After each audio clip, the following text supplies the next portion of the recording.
Who gets to stand before God? Who can speak to God? Who can pray to God? Is it only the wise old scholars with the long beards, the rabbis? Is it only men? Is it only adults? Is it only the representatives of the community and the leaders? This is an idea that a lot of people imagine when they think about on the high holidays, on Yom Kippur, and even when they go to synagogue is, I'm there, I'm present, but the rabbi or the leader, they're representing me. They're the ones that God is listening to. But this is not the way that Judaism approaches our relationship with God, and other religions have discovered this truth as well. There's no intermediary between a person and their creator, between me and God, between you and God. Yes, a leader can help inspire and guide and help take care of the everyday things, but no one stands between you and God doesn't want anyone to stand between the two of you. But somebody who does not understand that is Paro, is Pharaoh in this week's Parsha. When Moshe and Aaron begin approaching Paro, they don't actually ask right out for total freedom for all of the Israelites. What they say is, we wish to worship our God, to serve our God in the desert for 3 days. And Paro has to mull it over and think about it, and he invites Moshe and Aaron to come back. And in our Parsha, Parashat Bo, there's this interaction that happens between them. So it says in the 10th chapter of Shemot, in verse 8, Pasuk Chet, Vayushav et Moshe vet Aharon el Paro. And Moshe and Aharon returned to Paro, because Paro had thought about this. And Paro said to them, Vayomer elehem lechu ivdu et Hashem elokechem. Paro said, okay, go, worship your God, the Lord your God.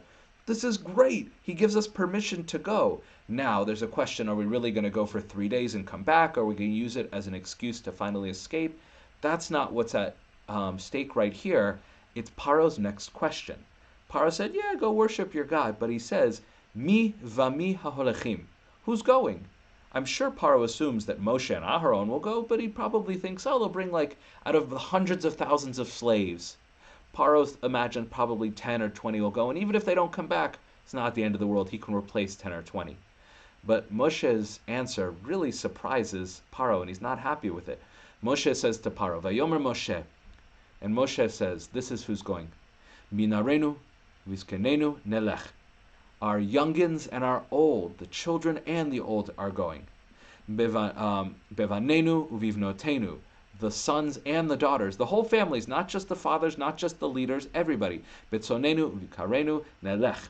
Even the sheep and the goats are coming. So at this point, Paro's like, whoa, what's going on? Ki chag Hashem lanu, because it is a way to celebrate to our God, or a celebration of God for us.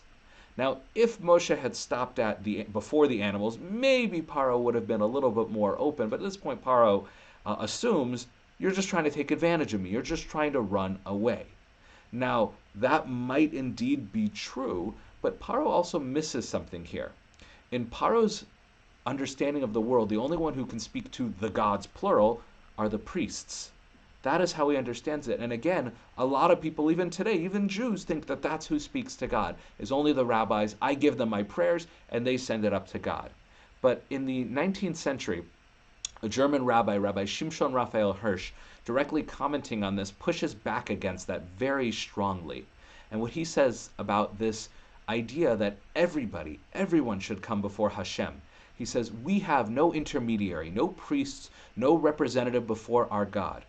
We do obviously have a temple, but the priests there are not our intermediaries to God. They're the ones who do the sacrificial services on behalf of us individuals. But the prayers, even when we bring our first fruit offerings, we, the people, say the words. When it's Pesach, the family eats it. Yes, there are times when you might have a representative from the family, but that's really just out of practicality, because you can't have 100,000 people come upon the temple all at once. But at the end of the day, even a baby's coos can reach Hashem. He continues, if we are to go, meaning out to the desert or the wilderness, we must all go.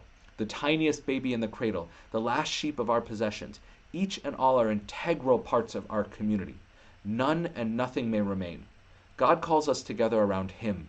And when God calls us, He wants to see us with every member of our family, with all our possessions about Him. The brit, the covenant that God made with our people was not with the rabbis, not with the men, not with the adults. It was with our people. and all of our possessions, everything that makes us who we are, our homes, everything. We're all part of a greater whole, and Hashem wants to connect with everything that makes us who we are. So going back to the first question, who can stand before God? Everyone, anyone can stand before God. And once you realize that, then hopefully you'll find the voice, because as soon as you start speaking, God will start listening.